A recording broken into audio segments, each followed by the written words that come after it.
الحمد لله رب العالمين والصلاة والسلام على نبينا Muhammad wa ala alihi wa sahbihi ajma'in. Donc on continue sur la sira, la biographie de notre noble prophète Muhammad sallallahu alayhi wa sallam. Et nous sommes arrivés à la bataille appelée Ghazwatu Bani al-Mustaliq. Ghazwatu Bani al-Mustaliq, la bataille des Bani al-Mustaliq, qui est une tribu arabe issue des Khuza'a. Et ils avaient rassemblé leurs hommes ainsi que certaines tribus arabes afin d'aller attaquer le messager d'Allah sallallahu alayhi wa sallam. Et elle est également appelée Ghazwatu al-Muraysi' car elle a eu lieu à cet endroit qui est un point d'eau appelé al-Muraysi' comme nous allons le voir. Concernant la date de cet événement, le plus proche de la vérité à dire est que cette bataille a eu lieu durant le mois de Sha'ban de l'année 5 de l'Hégire, bien que d'autres historiens la situent en l'an 6 de l'Hégire. Et comme vous le remarquez, elle vient également dans notre livre ici, après la bataille de Al-Ahzab. Elle vient après la bataille de Al-Ahzab, dans l'ordre des pages. Alors que, comme on vient de le mentionner, le plus probable et le plus proche de la vérité, c'est qu'elle a eu lieu au mois de Sha'ban de l'année 5 de l'Hégire.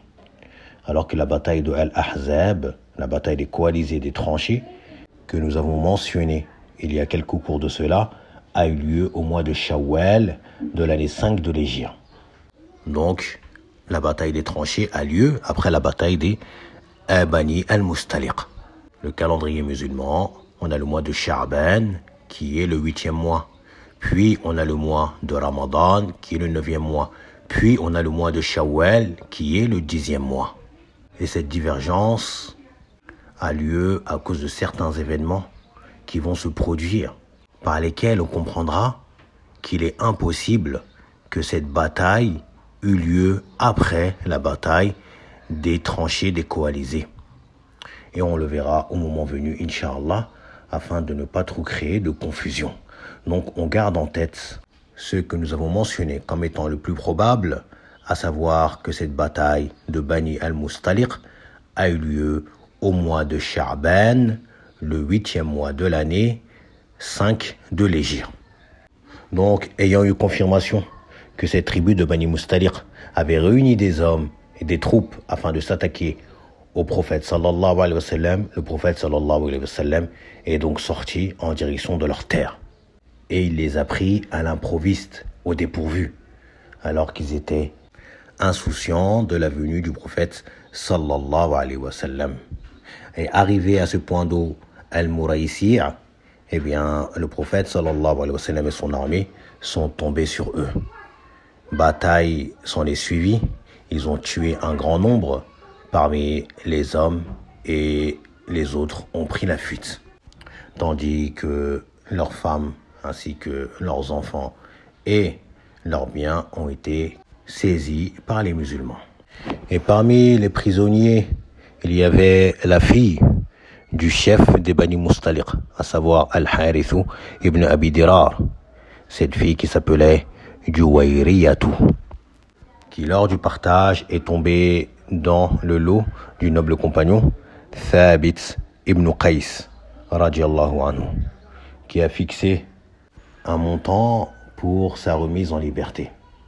Et le prophète sallallahu alayhi wa sallam lui a proposé meilleur que cela, en lui proposant de la libérer et de la prendre pour épouse, ce qu'elle a accepté. Et bien évidemment, elle s'est convertie à l'islam. Le prophète sallallahu alayhi wa sallam a donc payé ce montant fixé par Thabit ibn Qais radiallahu anhu, ce qui a fait d'elle une femme libre. Et par la suite, le prophète sallallahu alayhi wa sallam l'a épousée et elle est devenue parmi les mères des croyants. De suite à cela, son propre père également s'est converti. Le chef des Bani al-Mustaliq lui-même s'est converti et est entré dans l'islam. Mais également un grand nombre des Bani al-Mustaliq se sont convertis à l'islam. Et les musulmans qui avaient pris parmi eux des prisonniers, les ont tous libérés. Car ils étaient devenus en quelque sorte les beaux-frères du prophète sallallahu alayhi wa sallam. Comment pouvaient-ils garder en prisonnier les frères de l'épouse du prophète sallallahu alayhi wa sallam? Ils les ont donc libérés. Au point où il était dit de Juwayriya radiyallahu anha qu'aucune femme n'a été plus bénéfique et n'a apporté plus de bénédictions à son peuple qu'elle. De par sa conversion et son mariage au prophète sallallahu alayhi wa sallam, un grand nombre de son peuple s'est converti et également ils ont bénéficié de la grâce des musulmans qui les ont libérés sans rançon ni contrepartie. Et à l'issue de cette expédition, sur leur chemin de retour, un événement s'est produit impliquant les hypocrites. Et à leur tête, Abdullah ibn Ubay ibn Saloul, le chef des hypocrites, qui avait pris part à cette expédition avec un groupe d'hypocrites qui l'entouraient. Alors qu'une altercation avait eu lieu entre un jeune muhajir et un jeune ansar, ce qui a failli les amener aux mains, eh bien, l'un d'entre eux a appelé son groupe en disant « Oh, vous les muhajirs » et l'autre a appelé son groupe « Oh, vous les ansar » comme si chacun appelait son groupe à venir l'assister et le secourir. Le prophète sallallahu alayhi wa sallam, ayant pris connaissance de cela, leur a dit « Est-ce d'un appel de la jahiliya que vous faites alors que je suis encore parmi vous? Délaissez ceci, car c'est une chose qui est infecte. » Et cet esprit de tribalisme fait partie des actes de la jahiliya. Et il ne convient plus de les faire alors que le prophète sallallahu alayhi wa sallam est venu avec la vérité et l'a guidé. C'est elle qui fait des croyants un seul et unique groupe.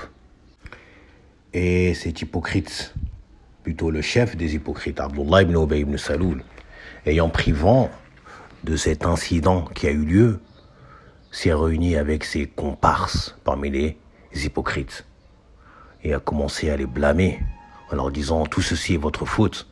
C'est vous qui les avez accueillis sur vos terres, vous les avez nourris, et maintenant qu'ils sont devenus plus nombreux que vous, les voilà qui veulent prendre le contrôle et le dessus sur vous. Mais si vous leur coupez les vivres, eh bien, ils vont s'en aller et aller vivre sur notre terre. » Puis il a rajouté ces termes. « Si nous retournons à Médine, eh bien, le plus puissant en fera assurément sortir le plus misérable. » Et il visait par cela le plus puissant, c'est-à-dire lui-même.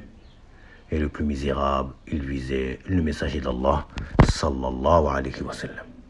Et dans son groupe se trouvait le jeune Zayd ibn al-Arqam, qui a tout entendu et qui est allé informer le messager d'Allah, sallallahu alayhi wa sallam, qui a tout de suite ordonné qu'on lève le camp et qu'ils reprennent le chemin du retour. Et lorsque un des compagnons parmi les Ansar lui a demandé « Ya Rasulallah, pourquoi donc ce levage de camp de si bonheur ?» Et le prophète sallallahu alayhi wa sallam lui a dit « N'as-tu pas entendu ce qu'a dit votre compagnon ?» En parlant de Abdullah ibn Ubay ibn Saloul, il a dit que si il retourne à Médine, eh bien le plus puissant fera sortir le plus misérable. Et là, ce noble compagnon a demandé au prophète de lui pardonner et de ne pas tirer regard de ses paroles et qu'il est lui le plus puissant et que c'est lui, Abdullah ibn Ubay ibn Saloul, le plus misérable. Et Abdullah ibn Ubay ibn Saloul, qui a pris connaissance que ce jeune Zayd ibn al-Arqam avait informé le prophète sallallahu alayhi wa sallam de ses propos, s'est empressé d'aller voir le prophète sallallahu alayhi wa sallam et de jurer qu'il n'avait jamais dit cela. Et que cet enfant n'a pas compris ses propos. Et appuyé par d'autres qui ont dit que peut-être que véritablement le jeune n'a pas très bien compris ou n'a pas très bien entendu. Et le prophète sallallahu alayhi wa sallam, de par sa bonne opinion, a penché vers la sincérité de Abdullah ibn Ubay ibn Saloul en le croyant. Mais Allah Azza wa Jal a fait descendre la sourate Al-Munafiqun dans laquelle il confirmait les paroles du jeune Zayd ibn al-Arqam. radiallahu anhu, où il dit subhanahu wa ta'ala dans les versets 7 et 8, هم الذين يقولون لا تنفقوا على من عند رسول الله حتى ينفضوا. Ce sont eux qui disent ne dépensez point pour ceux qui sont auprès du messager d'Allah afin qu'ils se dispersent. Comme ils avaient dit que si ils leur coupent les vivres, eh bien ils s'en iront ailleurs. Et dans le verset 8, Allah Azza wa Jalla dit يقولون لئن رجعنا إلى المدينة ليخرجن الأعز منها الأذل.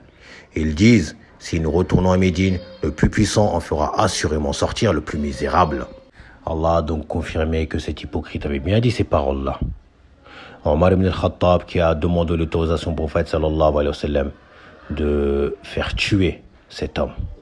Mais le prophète sallallahu alayhi wa sallam a refusé en disant que les gens vont se mettre à dire que Mohammed tue ses compagnons. Sachant que son propre fils, appelé Abdullah, le propre fils du chef des hypocrites, Abdullah ibn Abdillah ibn Ubay ibn Saloul, également a demandé la permission au prophète sallallahu alayhi wa sallam de lui trancher la tête. Il s'est tenu à l'entrée de la ville de Médine en bloquant l'accès à son père, en lui disant « Tu ne rentreras pas dans la ville de Médine avant que le plus puissant t'en donne l'autorisation, et c'est toi le plus misérable. » Cela bien évidemment car il était un noble compagnon et un véritable croyant qui s'est désavoué de son père qui était lui le chef des hypocrites. Et le prophète sallallahu alayhi wa sallam lui a donné l'autorisation de laisser passer son père. Mais cela n'en était pas tout. Il y a un événement encore plus immense dont il a été la source de diffamation, de propagation et de colportage. Il s'agit bien évidemment de la calomnie dont a été victime la mère des croyantes, Aïchatu radiallahu anha. Elle qui avait été celle qui a été choisie pour accompagner le prophète sallallahu alayhi wa sallam durant ce voyage lors de l'expédition de Bani al-Mustaliq. Car le prophète sallallahu alayhi wa sallam avait l'habitude de faire une sorte de tirage au sort entre ses épouses lorsqu'il entreprenait un voyage. Et le tirage, cette fois-ci, est tombé sur Aïchata radiallahu anha, qui l'a accompagné. Et après la bataille de Bani al-Mustaliq, alors qu'ils étaient sur le retour vers la ville de Médine et qu'ils ont fait une halte, alors que Aïcha était transportée dans une sorte de palanquin, cette sorte de cabine recouverte de tissus dans lesquels s'installaient les épouses du prophète sallallahu alayhi wa sallam à l'abri des regards des gens. Et elle était portée et transportée de la sorte sur un chameau. Et lors des haltes, certains hommes venaient et faisaient descendre le palanquin du chameau et le déposaient à terre.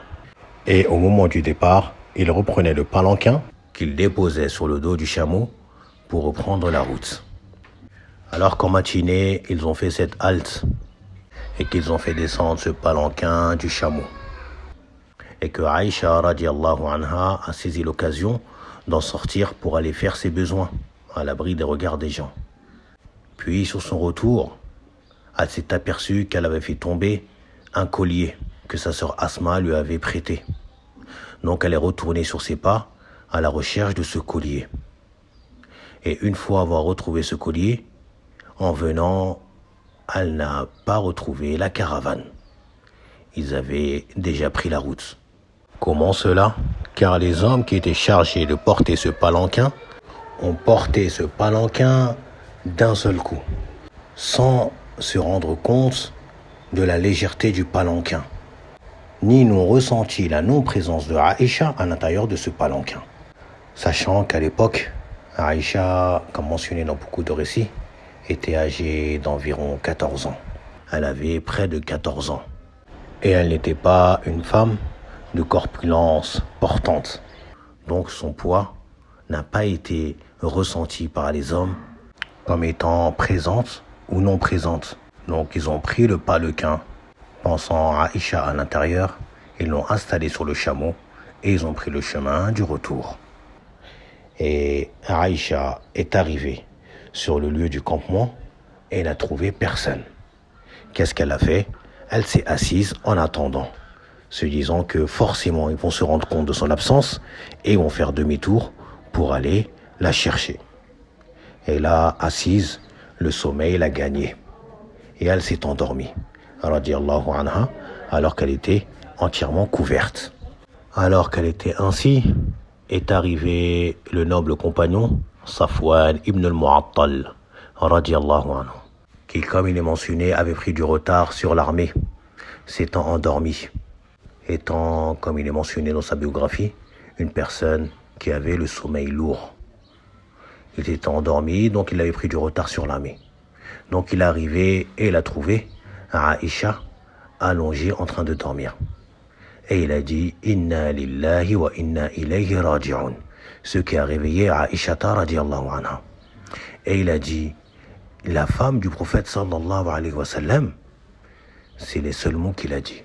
Il a avancé sa monture, il l'a fait poser devant elle, elle est montée et il a tiré sa monture jusqu'à rejoindre l'armée des musulmans. Et il n'a pas ajouté un seul mot à ces paroles-là. Et lorsqu'ils sont arrivés à rejoindre l'armée et que les gens les ont aperçus de la sorte, eh bien cela a été une nouvelle occasion pour les hypocrites de lancer leur venin. À commencer par leur chef, Abdullah ibn Ubay ibn Saloul, qui avait la langue bien pendue. Et là, il a lancé cette calomnie, calomniant ce noble compagnon Safwan ibn al-Mu'attal, mais surtout la noble As-Siddiqa, fille de As-Siddiq, Aïchatu radiyallahu anha. Et il a fait propager cela. Cela était leur sujet principal de toutes leurs conversations, poussant d'autres personnes également à colporter cette calomnie à l'encontre de Aïchata radiyallahu anha, jusqu'à ce qu'Allah azza wa jal l'en ait innocenté par des versets se trouvant dans la sourate An-Nur, la sourate la lumière.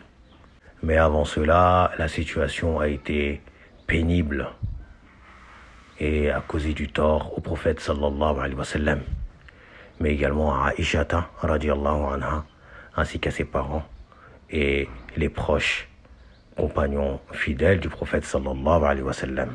Car cela a duré près d'un mois avant que Allah ne fasse descendre les versets innocentant à Aïcha radiyallahu anha et condamnant tous ceux qui avaient participé au colportage de cette calomnie, révélant également la peine infligée à ceux qui ont participé au colportage.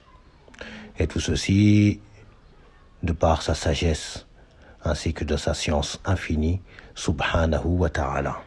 Sachant que Aïcha radiyallahu anha n'était même pas au courant de ce qui se disait, ce qui se comportait à son sujet, jusqu'à ce qu'un soir sorti avec Mistah radiyallahu anha, qui, ayant trébuché sur quelque chose qui a failli la faire tomber, s'est mise à maudire son fils, Mistah.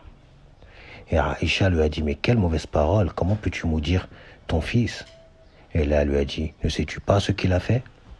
Elle a dit non. Et là, elle lui a raconté ce que son fils colportait concernant Aïcha, radiyallahu anha, ce qui l'a rendue malade. Entrée chez elle, elle a interrogé son père et sa mère concernant cette information. Et ils ont confirmé avoir été au courant de cela. Et que le prophète sallallahu alayhi wa sallam lui-même était au courant de cela. Et que tout le monde même était au courant. Et un jour, le prophète sallallahu alayhi wa sallam, dans sa mosquée, est monté sur le minbar. Et s'adressant à ses compagnons, leur disant « Qui d'entre vous va-t-il me débarrasser d'un homme qui me cause du tort en disant du mal de ma famille, alors que je ne sais que du bien de ma famille, visant par cela son épouse Aïcha radiyallahu anha. » Et également, il mentionne en mal un homme dont je ne connais que du bien de lui et qui entre chez moi en ma présence. Et là, le noble compagnon Sa'd ibn Mu'adh, radiallahu anhu, qui était un des chefs des Aws, s'est levé en disant au prophète sallallahu alayhi wa sallam, moi, je vais te débarrasser de lui, ya Rasulallah. S'il fait partie des nôtres, c'est-à-dire des Aws, eh bien, nous allons lui trancher le cou. Et s'il fait partie de nos frères parmi les Khazraj, eh bien, que tu nous ordonnes quoi que ce soit, eh bien, nous allons mettre à exécution ton ordre. Et ici, comme les savants le soulignent, il faut bien retenir les termes qu'a employé ce noble compagnon Sa'd ibn Mu'adh, qu'on a mentionné à plusieurs reprises pour avoir des positions nobles. Et il dit en tant que chef que si cet homme fait partie des siens des Aws, eh bien, ils vont le tuer directement, sans attendre l'ordre de qui que ce soit. Par contre, il utilise les termes « s'il fait partie de nos frères ». De par sa sagesse, il utilise des termes doux afin de ne pas brusquer l'autre tribu parmi les Ansar. Il dit « s'il fait partie de nos frères parmi les Khazraj, eh bien, que tu nous ordonnes quoi que ce soit, eh bien, nous mettrons cet ordre à exécution. » Et il n'a pas dit non plus « s'il fait partie de nos frères les Khazraj, eh bien, on va le tuer. » Non. Cela émanera de ton ordre. Et personne ne peut s'opposer à ton ordre. C'est une manière de parler, comme on dit, avec diplomatie. Mais cela n'a pas réjoui certains de la tribu des Khazraj. Directement, dès qu'il a fini de parler, un des chefs parmi les Khazraj, à savoir Sa'd ibn Ubadah, radiyallahu anhu, s'est levé en s'exclamant et en disant directement « Tu mens par Allah, tu ne le tueras point et tu ne peux pas le tuer. Et s'il avait été de ta tribu, tu n'aurais pas aimé qu'il soit tué. » Et là, un autre compagnon parmi les Aws s'est levé, à savoir Usayd ibn al-Hudayr, et lui a dit « Par Allah, nous allons le tuer. Et toi, tu n'es rien d'autre qu'un hypocrite qui prend la défense d'un hypocrite. » Et sur cela, plusieurs personnes sont se levées et ils ont commencé à hausser la voix, chacun prenant la défense de son clan, entre les Aws et les Khazraj. Sachant que ce chef, parmi les hypocrites, Abdullah ibn Ubay ibn Saloul, faisait partie des Khazraj. Et tout le monde savait qu'il était lui, l'instigateur, le colporteur principal de cette calomnie. Donc un trouble et une dissension a commencé à éclater entre eux en pleine mosquée. Et le prophète sallallahu alayhi wa sallam cherchait à calmer les tensions. Et il n'a cessé de les appeler au calme jusqu'à ce qu'ils se sont calmés et ils se sont tous tus. Puis il a regagné sa demeure sallallahu alayhi wa sallam. Et retenez bien que ceux qu'on vient de mentionner concernant cet incident ou ce dialogue qui a eu lieu dans la mosquée du prophète sallallahu alayhi wa sallam, opposant Sa'd ibn Mu'adh radiyallahu anhu ainsi que Sa'd ibn Ubadah radiyallahu anhu et d'autres compagnons. Notez bien la présence de ce protagoniste, à savoir Sa'd ibn Mu'adh, sachant que dans les cours précédents, nous avons mentionné son décès suite à la bataille des Bani Qurayza, qui a eu lieu juste après la bataille des tranchées. Sa'd ibn Mu'adh avait été blessé au niveau d'une artère dans son bras. Et il avait invoqué Allah Azza wa Jal de le laisser vivre jusqu'à voir la punition réservée aux Bani Qurayza. Et également, si la guerre serait finie avec les associateurs de la Mecque, eh bien que Allah lui reprenne sa vie. Et on a vu qu'après qu'il avait jugé de la mise à mort des combattants juifs, eh bien que Allah a accepté son invocation et que sa plaie s'est rouverte et il est décidé de cela, radiyallahu anhu, au point où le trône d'Allah avait vibré par joie de l'arrivée de l'âme de Sa'd ibn Mu'adh. Donc Sa'd ibn Mu'adh est décédé suite à la bataille de Bani Qurayza qui a eu lieu après le mois de Shawwal de l'année 5 de l'Hégire. Et ce dialogue que nous avons mentionné dans la mosquée est confirmé dans les deux Sahih de Al-Bukhari, et également celui de Muslim. C'est un hadith authentique. Donc vous comprenez bien qu'il est impossible que la bataille de Al-Mustaliq, ainsi que le récit de la calomnie, eut lieu après la bataille de Al-Ahzab, des coalisés, et celle de Bani Quraïza. Donc voilà pourquoi nous avons dit au début du cours que la bataille de Bani al-Mustaliq, ainsi que ce récit dans lequel nous sommes, tout ceci a eu lieu au mois de Sha'ban de l'année 5 de l'Hégire, c'est-à-dire près de 2 mois avant la bataille des coalisés, et non pas après, comme certains mentionnent, que cela a eu lieu en l'an 6 de l'Hégire. Pourquoi ? Car il est impossible que Saad ibn Mu'ad soit décédé au mois de Shawwal environ de l'année 5 de l'Hégire pour réapparaître un an plus tard dans un récit. Cela est impossible. Donc on suit bien la chronologie des événements. Donc revenons à le récit de la calomnie. Puis à la suite de cela, Allah Azza wa Jal a fait descendre les versets de la sourate An-Nur à partir du verset 11 où Allah Azza wa Jal dit Innal ladhina ja'u bil ifki uzbatun minkum la tahsabuhu sharran lakum bal huwa khayrun lakum. Al-ayat. Il dit subhanahu wa ta'ala, c'est une traduction approximative, ceux qui sont venus avec la calomnie sont un groupe d'entre vous. Ne pensez pas que c'est un mal pour vous, mais plutôt c'est un bien pour vous.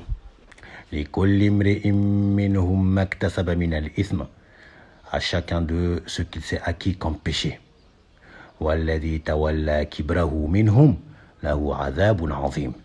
Et celui d'entre eux qui s'est chargé de la plus grande part aura un énorme châtiment. Et le prophète sallallahu alayhi wa sallam a informé Aïcha, qui était chez ses parents, radiyallahu anhum, qu'Allah l'avait innocenté du haut des 7 cieux. De là, la mère de Aïcha, radiyallahu anha, heureuse, a dit à Aïcha, lève-toi et va vers le messager d'Allah, sallallahu alayhi wa sallam, dans le sens pour le remercier. Et Aïcha a répondu, radiyallahu anha, non, je ne me lèverai pas vers lui, mais plutôt, c'est Allah que je loue, que je remercie. C'est Allah qui m'a innocenté. Elle qui avait dit avant que son innocence ne soit attestée, qu'elle ne peut rien dire de plus que ce qu'a dit le père de Youssouf, à savoir Yaqub, comme cela a été mentionné dans le Coran.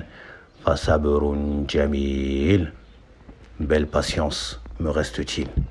Wallahu al-musta'anu ala ma tasifoun. C'est auprès d'Allah qu'on demande l'aide contre ceux que vous décrivez. Puis la peine de flagellation a été appliquée sur 3 des croyants, radiyallahu anhum, qui avaient été impliqués dans la propagation de cette calomnie, à savoir Mistah ibn Athatha, radiyallahu anhu, qui a été fouetté de 80 coups de fouet. Lui, qui fait partie des muhajirines, parmi les pauvres, et qui était sous la tutelle de Abu Bakr Siddiq, radiyallahu anhu, qui prenait soin de lui et dépensait de ses biens pour lui. Et à l'occasion, lorsque Abu Bakr Siddiq, radiyallahu anhu, a pris connaissance de la participation de Mistah dans cette calomnie, il avait juré qu'il ne lui donnerait plus rien, qu'il lui couperait les vivres. Comment un homme à qui j'offre mes biens, que je prends sous ma charge, se met à dire du mal sur le prophète sallallahu alayhi wa sallam, ainsi que son épouse qui est ma propre fille. Il a donc juré de ne plus rien lui donner, jusqu'à ce que Allah Azza wa Jal a révélé ce verset numéro 22 de la sourate An-Nur, également lorsqu'il dit Azza wa Jal ولا يتل أولو الفضل منكم والسعة أن يؤتوا أولي القربى والمساكين والمهاجرين في سبيل الله وليعفوا وليصفحوا ألا تحبون أن يغفر الله لكم والله غفور رحيم. Il dit subhanahu wa ta'ala, sur une traduction approximative, et que les détenteurs de richesses et d'aisance parmi vous ne jurent pas de ne plus faire des dons aux proches, aux pauvres et à ceux qui émigrent dans le sentier d'Allah. Plutôt qu'ils pardonnent et qu'ils absouent. N'aimez-vous pas qu'Allah vous pardonne? Et Allah est pardonneur et miséricordieux. Et là, Abu Bakr as-Siddiq radiallahu anhu est revenu sur le fait qu'il est juré de ne plus lui donner, mais plutôt qu'il va continuer à prendre soin de Mistah ibn Hathatha radiallahu anhu majma'in. Mais également parmi ceux qui ont été flagellés et qui ont reçu ces 80 coups de fouet, il y a Hassan ibn Thabit radiallahu anhu également. Quant à la troisième personne, il s'agit de Hamnatu bintu Jahsh radiallahu anha, qui est la sœur de Zaynab bintu Jahsh, qui est une des épouses du prophète sallallahu alayhi wa sallam. Eh bien, Hamnatu avait également participé au colportage de cette calomnie. Qu'Allah leur pardonne. Quant à Abdullah ibn Ubay ibn Saloul, il a été laissé et n'a pas été puni, bien que Allah lui a préparé le plus dur des châtiments, comme il a mentionné dans le verset. À noter qu'après cela, la descente de ces versets innocentant à Aïcha radiallahu anha et condamnant toute personne qui a polémiqué, propagé, colporté cette calomnie, eh bien le calme est revenu. Walhamdulillahi rabbil alamin. Bien que les savants, parmi les salafs, ainsi que ceux qui sont venus après eux, sont unanimes sur le fait que quiconque viendrait à polémiquer ou à taxer Aïcha radiallahu anha de cette calomnie dont les hypocrites avaient forgé à son encontre, que toute personne viendrait la taxer de cela, après que ces versets ont été révélés, serait un mécréant de la grande mécréance. On demande à Allah Azza wa Jal qu'il préserve l'honneur de Aïcha radiallahu anha, ainsi que des épouses du prophète sallallahu alayhi wa sallam, les mères des croyantes, ainsi que l'honneur de l'ensemble des compagnons radiallahu anhum ajma'in. Sur cela, on a terminé de manière résumée le récit de cette bataille, ce qu'il y a eu lieu comme événement autour de celle-ci. Et on demande à Allah Azza wa Jal qui remplit nos cœurs de l'amour du prophète sallallahu alayhi wa sallam ainsi que de ses compagnons, qu'il nous compte parmi leurs alliés, ceux qui disent du bien d'eux, se taisent sur leurs défauts ou sur ceux qu'il y a pu avoir entre eux, ceux qui demandent le pardon d'Allah en leur faveur et qui ne ressentent aucune gêne, aucune rancœur, aucune rancune envers les compagnons du messager d'Allah sallallahu alayhi wa sallam. On demande à Allah qu'il nous pardonne ainsi qu'à nos défunts, qu'il fasse miséricorde à ceux qui nous ont quittés et qu'il nous accorde une belle fin jusqu'à ce qu'on le rencontre. سبحانك اللهم وبحمدك واشهد ان لا اله الا انت واستغفرك واتوب اليك بارك الله فيكم.